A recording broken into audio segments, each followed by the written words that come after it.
भारत के सामाजिक सुरक्षा डाटा पुलिंग अभ्यास का प्रथम चरण। अंतर्राष्ट्रीय श्रम संगठन की अद्यतन विश्व सामाजिक सुरक्षा report 2024-26 world social protection report 2024-26 के अनुसार भारत सामाजिक सुरक्षा कवरेज जो वर्ष 2021 में 24.4% था, दोगुना होकर वर्ष 2024 में 48.8% हो गया है, जो कल्याणकारी पहुंच में उल्लेखनीय विस्तार को दर्शाता है। स्मरणीय तथ्य देख लेते हैं। 19 मार्च 2025 को श्रम एवं रोजगार मंत्रालय भारत सरकार द्वारा सामाजिक सुरक्षा कवरेज का व्यापक मूल्यांकन करने हेतु भारत के सामाजिक सुरक्षा डाटा पुलिंग अभ्यास के प्रथम चरण की शुरुआत की गई। इस पहल का उद्देश्य भारत के कल्याण परिदृश्य की अधिक समग्र तस्वीर के लिए कई योजनाओं से डाटा को समेकित करना है, क्योंकि ILO की अद्यतन रिपोर्ट में भारत के सामाजिक सुरक्षा कवरेज को 48.8% बताया गया है, जो भारत सरकार के अनुसार सही तथ्य नहीं है। पहले चरण में 10 राज्यों उत्तर प्रदेश, राजस्थान, महाराष्ट्र, मध्य प्रदेश, तमिलनाडु, ओडिशा, आंध्र प्रदेश, तेलंगाना, कर्नाटक, गुजरात को केंद्रीय स्तर पर डाटा समेकन करने के लिए चुना गया है। श्रम और रोजगार मंत्रालय भारत सरकार के अनुसार लगभग 92 करोड़ लोग, जो कुल जनसंख्या का 65% हैं, केंद्र सरकार की योजनाओं के माध्यम से किसी न किसी रूप में सामाजिक सुरक्षा के दायरे में आते हैं, चाहे वह नकद सहायता हो या वस्तु के रूप में। आयुष्मान भारत 26 मार्च 2025 तक प्रधानमंत्री जन आरोग्य योजना के तहत 39.94 करोड़ आयुष्मान कार्ड जारी किए जा चुके हैं, जो प्रति परिवार 5 लाख रुपए तक का मुफ्त स्वास्थ्य कवरेज प्रदान करते हैं। प्रधानमंत्री गरीब कल्याण अन्न योजना कोविड-19 महामारी के कारण उत्पन्न आर्थिक कठिनाइयों को दूर करने के लिए शुरू की गई योजना कमजोर आबादी को मुफ्त खाद्यान्न प्रदान करती है। दिसंबर 2024 तक 80.67 करोड़ लोग मुफ्त खाद्यान्न प्राप्त कर रहे हैं, जो 81.35 करोड़ लाभार्थियों के लक्षित कवरेज के करीब है। ई-श्रम पोर्टल असंगठित श्रमिकों का राष्ट्रीय डाटाबेस बनाने के लिए 26 अगस्त 2021 को शुरू की गई यह पहल श्रमिकों को बढ़ी हुई सामाजिक सुरक्षा के लिए एक सार्वभौमिक खाता संख्या प्रदान करती है। अटल पेंशन योजना APY 9 मई 2015 को शुरू की गई। APY का उद्देश्य विशेष रूप से गरीबों, वंचितों और असंगठित क्षेत्रों के श्रमिकों के लिए सार्वभौमिक सामाजिक सुरक्षा प्रदान करना है। गरीबी हटाना पिछले दशक में विभिन्न सामाजिक सुरक्षा उपायों के कारण 24.8 करोड़ लोग बहुआयामी गरीबी से बाहर निकले हैं, जो सरकार के हस्तक्षेपों के व्यापक प्रभाव को दर्शाता है।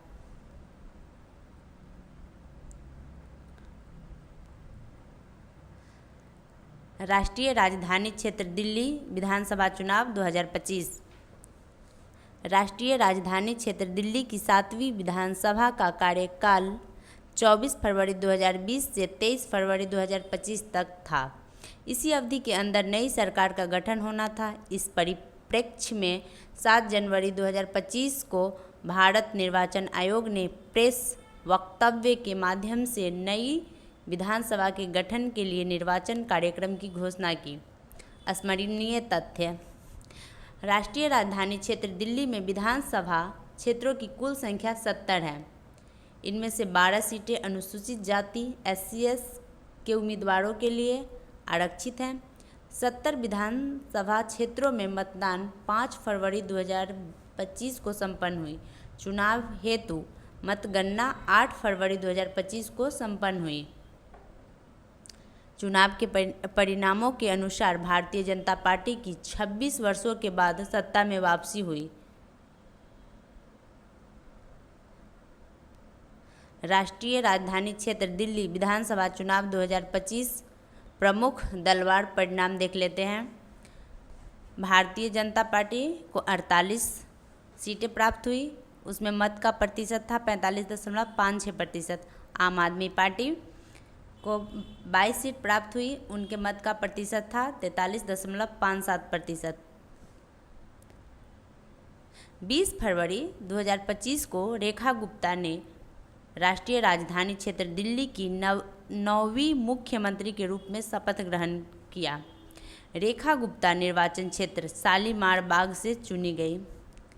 आम आदमी पार्टी के राष्ट्रीय संयोजक एवं पूर्व मुख्यमंत्री अरविंद केजरीवाल भारतीय जनता पार्टी के परवेश साहिब सिंह से 4089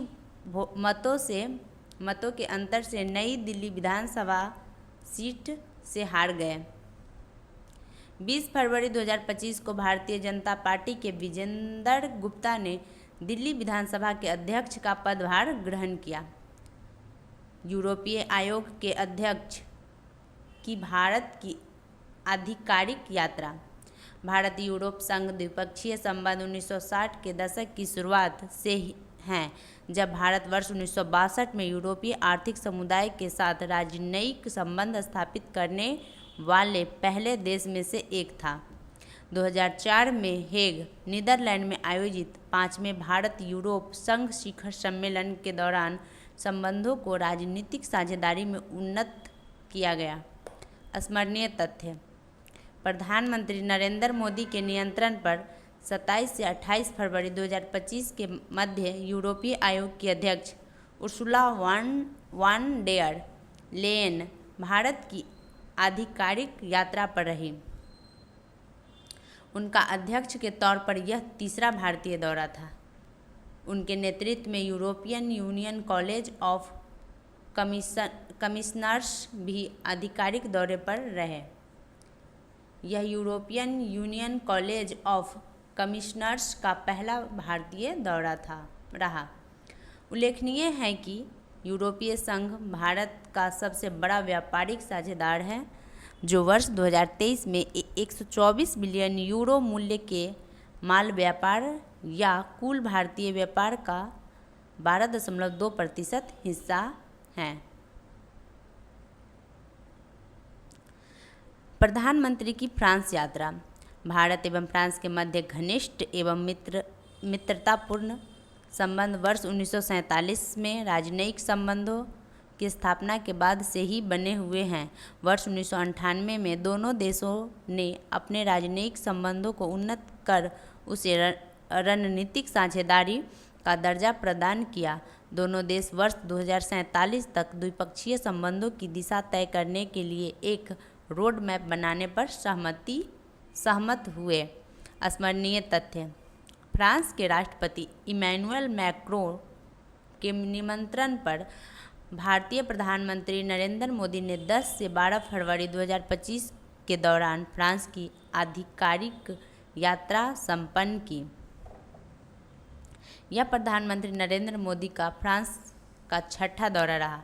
इससे पहले उन्होंने जुलाई 2023 में भारत फ्रांस राजनीतिक साझेदारी की 25वीं वर्षगांठ के अवसर पर बैस्टिल दिवस समारोह के मुख्य अतिथि के रूप में फ्रांस का दौरा किया था। ज्ञातव्य है कि फ्रांस के राष्ट्रपति जनवरी 2024 में भारत के दौरे पर थे, जब वे भारत के 75वें गणतंत्र दिवस के मुख्य अतिथि थे। प्रधानमंत्री नरेंद्र मोदी ने इस यात्रा के दौरान फ्रांस के राष्ट्रपति के साथ पेरिस में आयोजित AI एक्शन शिखर सम्मेलन की सह अध्यक्षता की। इस अवसर पर प्रधानमंत्री ने घोषणा की कि भारत अगले AI एक्शन शिखर सम्मेलन की मेजबानी करेगा। इस यात्रा के दौरान दोनों नेताओं ने मार्सिले में संयुक्त रूप से भारतीय महावाणिज्य दूतावास का उद्घाटन किया। दोनों नेताओं ने मार्च 2026 में नई दिल्ली में भारत फ्रांस नवाचार वर्ष के उद्घाटन की घोषणा की। इस अवसर पर संयुक्त अरब अमीरात और भारत के निमंत्रण पर फ्रांस ने मैंग्रोव एलायंस फॉर क्लाइमेट में शामिल होने का निर्णय लिया। डुप्लीकेट मतदाता पहचान पत्र विवाद और संवैधानिक संदर्भ।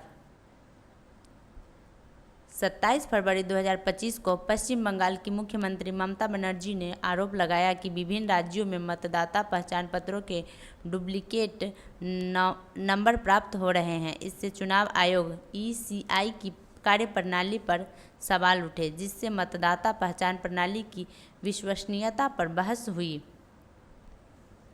स्मरणीय तथ्य: डुप्लीकेट मतदाता पत्र प्रकरण चुनाव आयोग की प्रतिक्रिया। ईसीआई ने स्वीकार किया था कि यह 1 दशकों से लंबित तकनीकी खामी है और इसे 3 महीनों के भीतर ठीक किया जाएगा।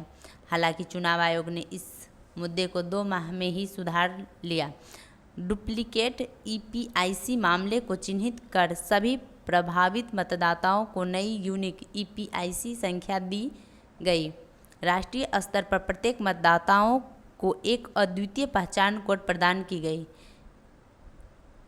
इरोनेट ERONET प्लेटफॉर्म को अपडेट किया गया, जिससे ईपिक नंबरों को दोहराव रोका जा सके।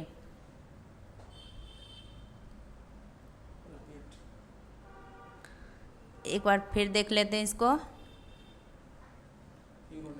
इरोनेट प्लेटफॉर्म को अपडेट किया गया, जिससे ईपिक नंबरों को दोहराव रोका जा सके।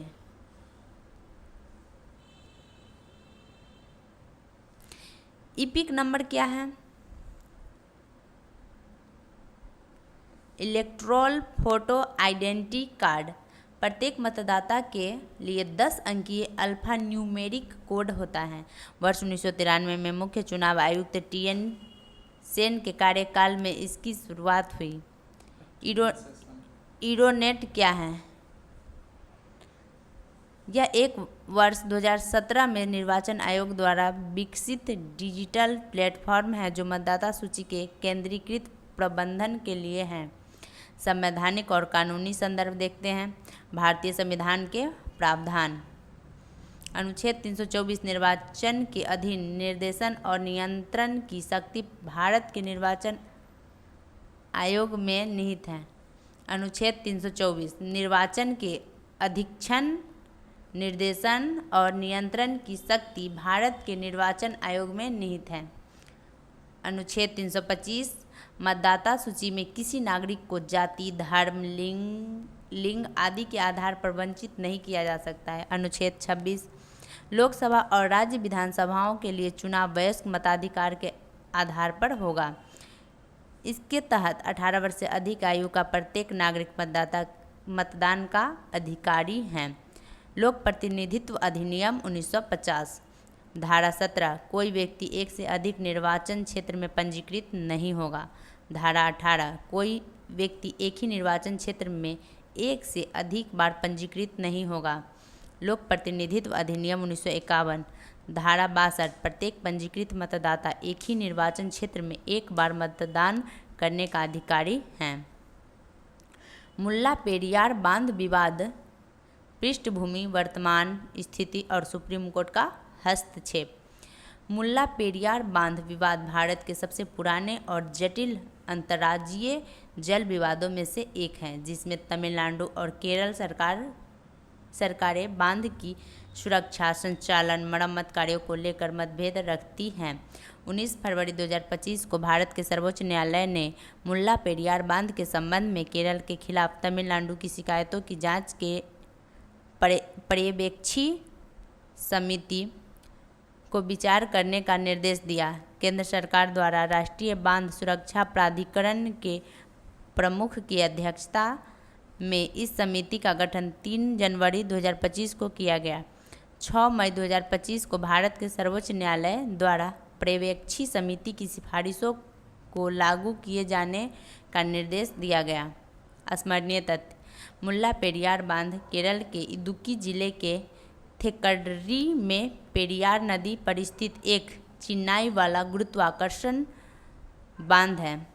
यह बांध मुल्लायार और पेरियार नदी के संगम पर बनाया गया है। इसका निर्माण 1887 में शुरू हुआ और 1895 में पूरा हुआ। इसका निर्माण कार्य पेनिकयुक के नेतृत्व में किया गया। पेनिक्यूक वर्ष 1979 में केरल सरकार ने बांध की संरचनात्मक सुरक्षा को लेकर चिंता व्यक्त की और इसे नया बनाने की मांग की। यह मुद्दा तब से कई न्यायिक प्रशासनिक फैसलों का केंद्र बना हुआ है।